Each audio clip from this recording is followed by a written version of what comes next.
এই বিশ্বকাপ দেখে আপনার চিন্তা করলে হবে না, আপনাকে নেক্সট বিশ্বকাপ টার্গেট নিয়ে করতে হবে। আপনি এই বিসিবি বস এখন সাবেক হয়েছেন, কোথায় আছেন কেমন আছেন তার খোঁজ নেই, তবে তার অমর ডায়লগ এখনও আছে বেশ সজীব। আমাদের সব সময় মনে রাখতে হবে আমরা যা করছি তা not for this world cup, আমাদের টার্গেট নেক্সট ওয়ার্ল্ড কাপ। অবশ্য এই নেক্সট বিশ্বকাপের সাথে সব সময় শব্দটা যুক্ত না করলে পূর্ণতা পায় না, কারণ আমাদের টার্গেট তো চেঞ্জ হয় না।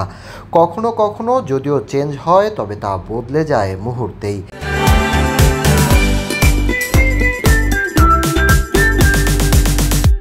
এই যেমন 2023 বিশ্বকাপের আগে তামিম বলেছিলেন আমরা চ্যাম্পিয়ন হতে যাব বিশ্বকাপে, অথচ তামিম গেলেন অবসরে, বাংলাদেশ টুর্নামেন্টে ছিল না সেমিফাইনালেও। এবার চ্যাম্পিয়ন্স ট্রফির আগে ঢাকঢোল পিটিয়ে শিরোপা জয়ের লক্ষ্য বলেছিলেন ক্যাপ্টেন শান্ত, তবে এক ম্যাচও জিততে না পেরে তার শিরোপার লক্ষ্য বাদ দিয়ে হয়ে গেল শিক্ষা সফর।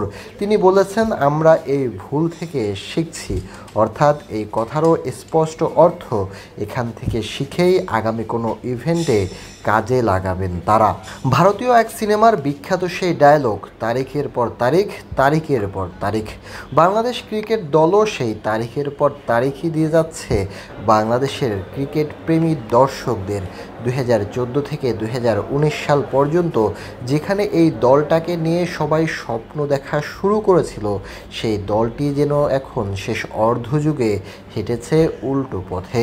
আশার বাণী রেখে বিদেশিরাও এখন বাংলাদেশের নিম্নগামী গ্রাফটাই দেখতে পাচ্ছেন।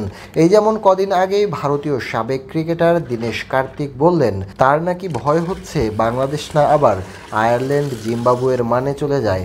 সাকিবহীন বাংলাদেশ তো তার চোখে দুধওয়াতি কেবল। একের পর এক কোচ বদল হয়, লক্ষ্য সেই একটাই থাকে, পরের বিশ্বকাপ, পরের এশিয়া কাপ অথবা পরের চ্যাম্পিয়ন্স ট্রফি।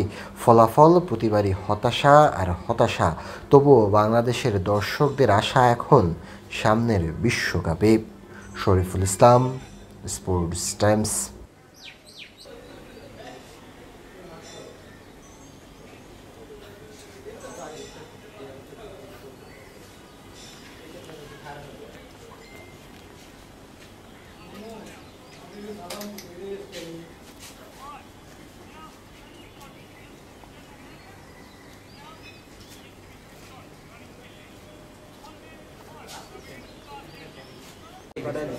মোবাইল দেখে দেখতে ভালো